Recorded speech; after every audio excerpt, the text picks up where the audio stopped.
कहानी की शुरुआत में हम साइबेरिया की एक जेल को देखते हैं जहां ढेर सारे जर्मन सोल्जर्स को लाइन से खड़ा कर दिया गया था। दरअसल वर्ल्ड वॉर 2 के खत्म होने के बाद रशिया ने बहुत से जर्मन सोल्जर्स को कैदी बना लिया था और उनसे कोयले की खानों में दिन रात काम करवाने लगे। हालांकि इस जेल की सिक्योरिटी काफी कम थी, लेकिन इसके बावजूद भी कोई इस जेल से भागने की कोशिश नहीं करता था क्योंकि इस जेल के चारों तरफ बर्फ ही बर्फ थी और ये जेल किसी भी इंसानी बस्ती से पूरे 14,000 किलोमीटर दूर थी। इसलिए अगर कोई कैदी इस जेल से भाग भी गया तो साइबेरिया की जमा देने वाली सर्दी में उसकी मौत पक्की थी। ये जेल चारों तरफ हजारों किलोमीटर दूर फैली हुई बर्फ के बीच में बनाई गई थी, इसीलिए कोई भी कैदी यहाँ से भागने का सोच भी नहीं सकता था। लेकिन इन कैदियों में एक कैदी ऐसा भी था जो बहुत ही शार्प माइंड था और वो इस जेल से भागकर अपनी बीवी और बेटी के पास जाना चाहता था। इस कैदी का नाम क्लेमन फॉयरल था, जिसे इस जेल में पूरे 25 साल की सजा काटनी थी और क्लेमन ऐसा बिल्कुल भी नहीं चाहता था कि उसकी आधी जिंदगी इसी जेल में बीत जाए। क्लेमन किसी भी हालत में इस जेल से भागना चाहता था। लकीली एक दिन क्लेमन को भागने का मौका मिल गया और वो एक कोयला ले जाने वाली मालगाड़ी में बैठकर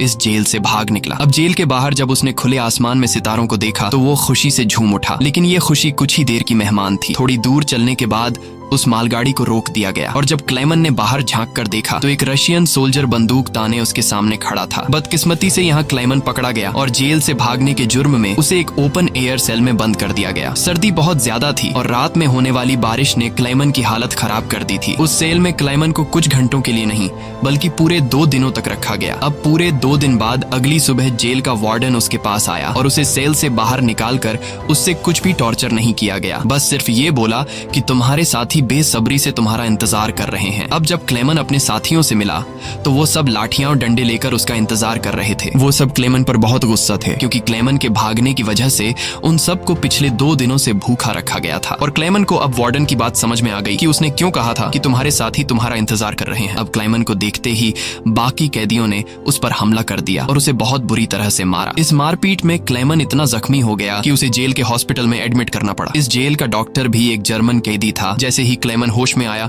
उसने डॉक्टर से कहा कि मैं एक बार फिर से जेल से भागना चाहता हूं और मुझे आपकी मदद चाहिए। डॉक्टर क्लेमन की बहादुरी देखकर हैरान रह गया कि ये इतना सब कुछ झेलने के बाद भी हार मानने को तैयार नहीं। डॉक्टर ने उसे समझाया कि इस जेल से जिंदा भाग पाना नामुमकिन है और अगर तुम यहाँ से भाग भी गए तो बाहर की जमा देने वाली सर्दी में मर जाओगे। लेकिन हकीकत ये भी है कि अगर तुम यहाँ से नहीं भागे तब भी तुम्हारी मौत पक्की है, क्योंकि जिन कोयले की खानों में तुम काम करते हो वहाँ कार्बन की मात्रा बहुत ज्यादा है जो हवा के जरिए तुम्हारे शरीर में जाता है और उससे कैंसर जैसी खतरनाक बीमारियां होती हैं। इसलिए डॉक्टर ने क्लेमन से कहा कि तुम्हें एक आखिरी बार इस जेल से भागने की कोशिश जरूर करनी चाहिए। उसके बाद डॉक्टर ने अपने सारे गर्म कपड़े, जूते और जरूरत का सारा सामान निकालकर क्लेमन को दे दिया और उसे ये भी बताया कि रशियन सोल्जर्स अपना खाना रेलवे लाइंस के पास छुपा कर रखते हैं। इसके साथ ही उसने क्लेमन को एक बंदूक भी दी ताकि वो अपनी हिफाजत कर सके। दरअसल डॉक्टर ने ये सारा सामान इसलिए पहले से इकट्ठा किया हुआ था क्योंकि वह खुद भी इस जेल से भागना चाहता था, मगर 1 हफ्ते पहले उसे पता चला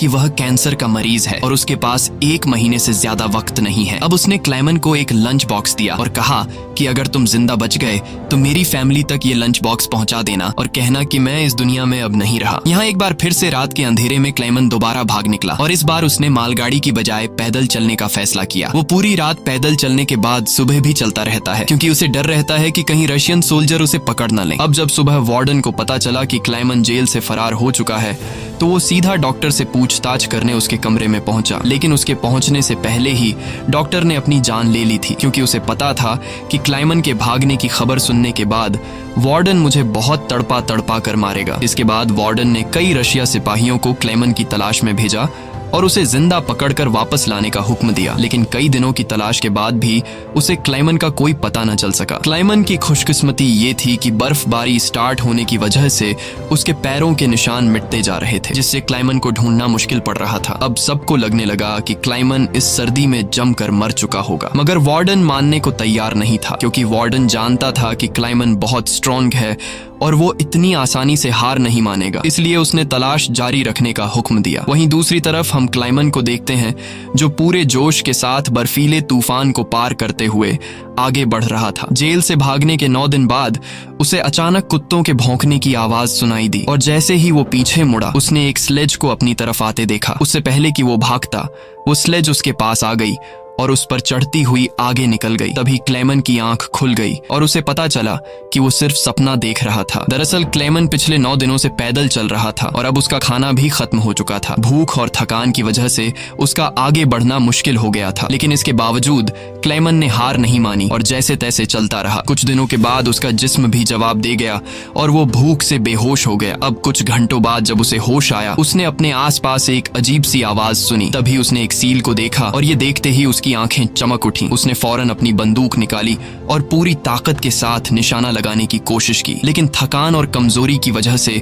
उसका निशाना गलत हो गया और वो सील वहां से भागने लगी। क्लेमन, जिसे कई दिनों बाद जिंदा रहने की एक छोटी सी उम्मीद मिली थी, वो इस उम्मीद को हाथ से नहीं जाने दे सकता था। क्लेमन फौरन उसके पीछे दौड़ा, लेकिन दौड़ते वक्त क्लेमन बर्फ टूटने की वजह से पानी में गिर जाता है, जिससे उसके पैर में चोट आ जाती है। लेकिन जख्मी होने के बावजूद वो सील का पीछा करने लगा। क्लेमन जैसे ही गोली चलाने वाला था, वो सील एक चट्टान के पीछे छिप गई। क्लेमन और आगे बढ़ता है और सील को दोबारा देख लेता है। उससे पहले कि वो पानी में जाती, क्लेमन ने अपनी आखिरी गोली चलाई और खुशकिस्मती से वो गोली उसे लग गई। ये देखकर क्लेमन खुशी से झूम उठा, क्योंकि अब सफर के दौरान उसे खाने की फिक्र नहीं थी। कई दिनों के बाद क्लेमन ने पेट भर कर खाना खाया और थोड़ा आराम करके अपना सफर जारी रखा। अब इतने लंबे सफर में क्लेमन बिल्कुल अकेला था और उसके चारों तरफ बर्फ के अलावा कुछ भी न था। इस माहौल में उसकी दिमागी हालत खराब हो सकती थी, इसलिए वो खुद से बातें करता और पॉजिटिव बातें कहकर खुद को आगे बढ़ने के लिए मोटिवेट करता। इसके साथ ही वो हर वक्त कैंपस के जरिए अपने रास्ते को देखता है, ताकि वो इस बर्फीली वादी में कहीं खो न जाए। इसी तरह दिन गुजरते गए और फिर महीने, लगातार 2 महीने चलने के बाद क्लेमन को इस बर्फीले मैदान में एक छोटा सा पेड़ दिखाई दिया। इस पेड़ को देखकर क्लेमन इतना खुश हुआ कि जैसे उसे कोई खजाना मिल गया हो, और वो भागकर उस पेड़ को गले लगा लेता है। दरअसल ये पेड़ इस बात की निशानी थी कि क्लेमन लगातार 2 महीने चलने के बाद अब ये बर्फीला मैदान क्रॉस कर चुका है और आगे जंगल शुरू होने वाला है। थोड़ा ही आगे चलने के बाद ठीक वैसा ही हुआ जैसा उसने सोचा था। अब यहाँ से जंगल शुरू होने वाला था। बर्फ का इलाका खत्म हो रहा था। वो जंगल में बहुत खुश था। वो लकड़ियां इकट्ठा करके आग जलाता है और कई महीनों बाद पहली बार सुकून से सो जाता है। पर अगला दिन उसके लिए सुकून का था या नहीं,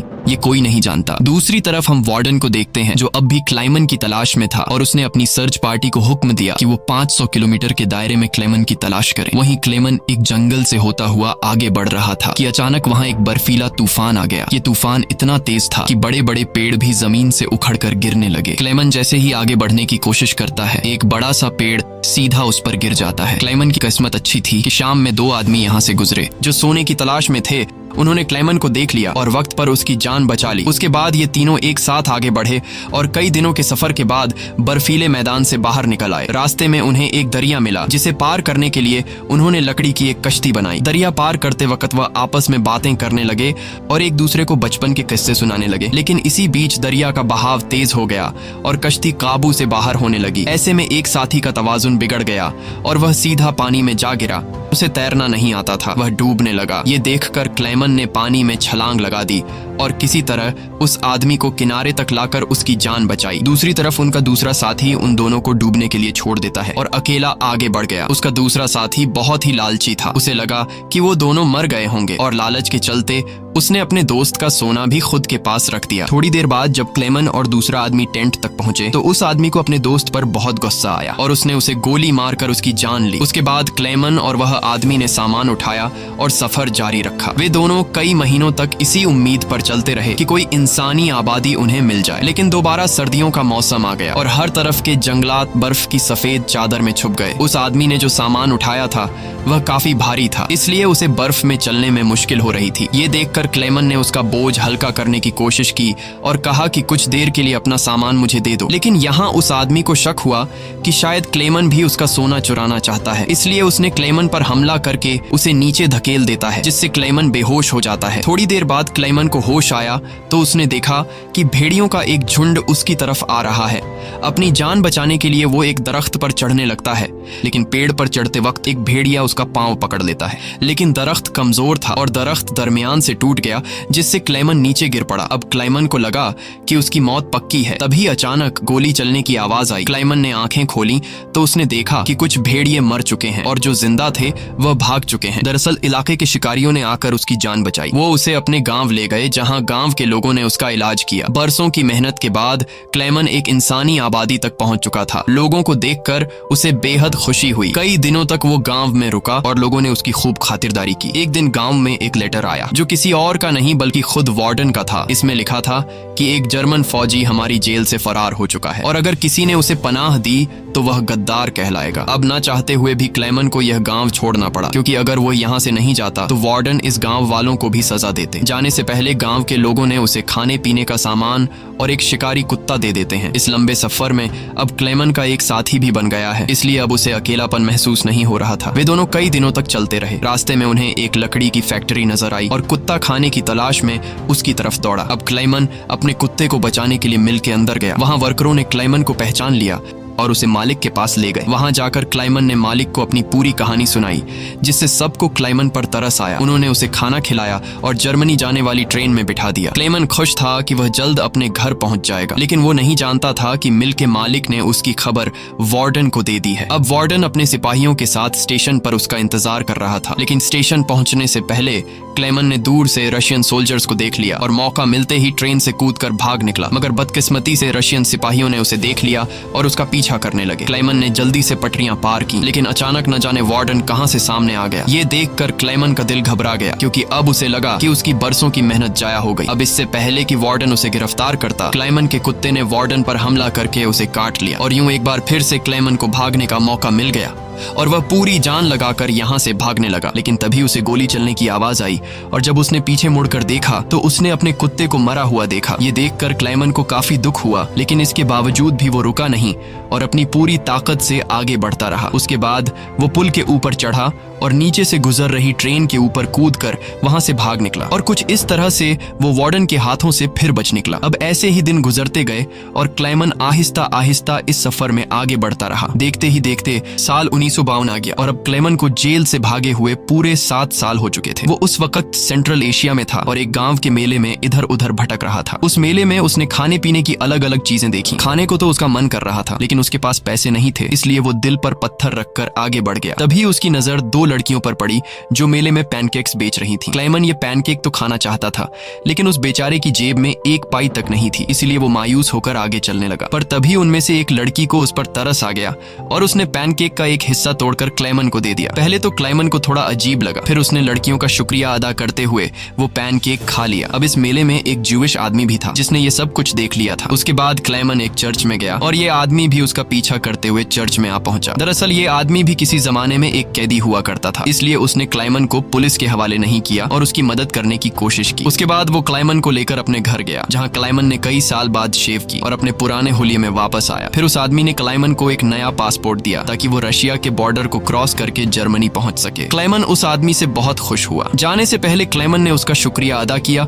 और रशिया और जर्मनी की बॉर्डर की तरफ निकल पड़ा। कुछ हफ्ते बाद क्लेमन रशिया के बॉर्डर तक पहुंच गया और वहां मौजूद रशियन सिपाही को अपना पासपोर्ट दिखाया। यहाँ क्लेमन को यह डर था कि कहीं वो सिपाही उसे पहचान न ले या उसका जाली पासपोर्ट पकड़ा न जाए, लेकिन खुशकिस्मती से ऐसा कुछ नहीं हुआ और सिपाही ने क्लेमन को बॉर्डर पार करने की इजाजत दे दी। अब ये देखकर क्लेमन को इतनी खुशी हुई कि वो चाहकर भी अपनी हंसी नहीं रोक पाया। अब फाइनली वो उस पुल पर आ गया जिसे पार करते ही वो अपने मुल्क जर्मनी में पहुंच जाएगा। पर जैसे ही वो आधे रास्ते तक पहुंचा, उसकी आंखों पर एक तेज रोशनी पड़ी और जब उसने आंखें खोली तो उसने वार्डन को अपने सामने पाया। अब जब क्लेमन ने पीछे मुड़कर देखा तो वो अभी भी रशिया की जमीन पर था और इसका मतलब ये था कि वार्डन अब भी उसे गिरफ्तार कर सकता है। अब यहाँ क्लेमन का दिल टूट गया, क्योंकि उसके इतने सालों की मेहनत अब मिट्टी में मिलने वाली थी। लेकिन तभी कुछ ऐसा हुआ जिसकी उम्मीद खुद क्लेमन को भी नहीं थी। यहाँ वार्डन ने उसका रास्ता छोड़ दिया और उसे आगे जाने की इजाजत दे दी। अब पहले तो क्लेमन को यकीन नहीं हुआ, पर फिर भी वो हिम्मत करके आगे बढ़ा। दरअसल वार्डन क्लेमन के जिंदा रहने के जज्बे और उसकी बहादुरी को देखकर